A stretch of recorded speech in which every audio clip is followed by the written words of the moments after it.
ఎట్టి పరిస్థితుల్లోనూ అవకాశం మిస్ అవ్వద్దు. కాకపోతే ఏంటంటే, ఇన్స్యూరెన్స్ కంపెనీలో వచ్చే నోటిఫికేషన్స్‌కిను మిగతా వాటికి డిఫరెన్స్. హ్మ్. నంబర్ ఆఫ్ వేకెన్సీలు తక్కువొస్తాయమ్మా.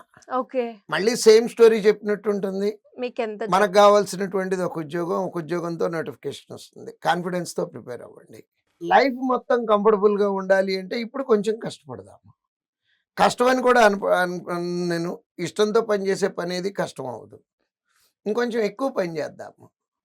కారణం ఏంటంటే ఎనకాల ఉన్నటువంటి 30, 35 ఇయర్స్ ఆఫ్ వర్కింగ్ లైఫ్ కోసం, కంఫర్టబుల్ లైఫ్. కంఫర్టబుల్ లైఫ్ కోసం, మనం కంఫర్ట్‌గా ఉండటానికి, పిల్లలు కంఫర్టబుల్‌గా ఉండటానికి వీటన్నిటికి బావుంటుంది. ఇప్పుడు కొంచెం ప్లాన్డ్‌గా పనిచేసి చక్కగా ఇన్స్యూరెన్స్ కంపెనీలో ఉద్యోగం తెచ్చుకోగలిగితే చాలా బావుంటుందమ్మా. సాలరీ వచ్చేటప్పటికి క్లర్క్ అయితే 50,000 ఆర్డ్ వస్తుందమ్మా. హ్మ్. మళ్ళీ 8థ్ పే కమిషన్ ఎక్స్‌పెక్ట్ చేస్తున్నాము.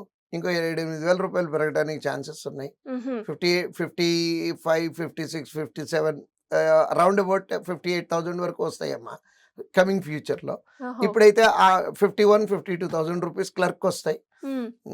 ఏవోకైతే 1,10,000 వస్తాయమ్మా. వావ్! అడ్మినిస్ట్రేటివ్ ఆఫీసర్ అయితే. గ్రేట్.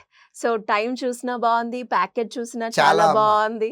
మీరన్నట్టుగా ఇటు 2 అంటే ఫ్యామిలీ అలాగే ప్రొఫెషనల్ లైఫ్‌ని యెస్. ఈజీగా బ్యాలెన్స్ చేసుకోవడానికి ఆడవాళ్ళకి చాలా ఎక్కువగా సూటబుల్ అయ్యే జాబ్ అని చెప్పొచ్చు. యెస్ అమ్మా. Anyways great information sir. ఇంకా ఎవరికైనా కూడా అంటే కాంపిటీటివ్ ఎగ్జామ్ ప్రిపేర్ అవ్వాలి అనుకునే వాళ్ళు ఆడవాళ్ళైనా లేదంటే మగవాళ్ళైనా కూడా శ్రీధర్ సీసీలో జాయిన్ అవ్వాలి అనుకుంటే ప్రొసీజర్ ఏ విధంగా ఉంటుంది? యాక్చువల్‌గా ఇప్పుడు ఈ వీడియోలో కింద నంబర్ స్క్రోల్ అవుతుంది కదమ్మా! ఆ నంబర్‌ని కాంటాక్ట్ చేస్తే క్రిస్టల్ క్లియర్ ఇన్ఫర్మేషన్ ఇవ్వడం జరుగుతుందమ్మా.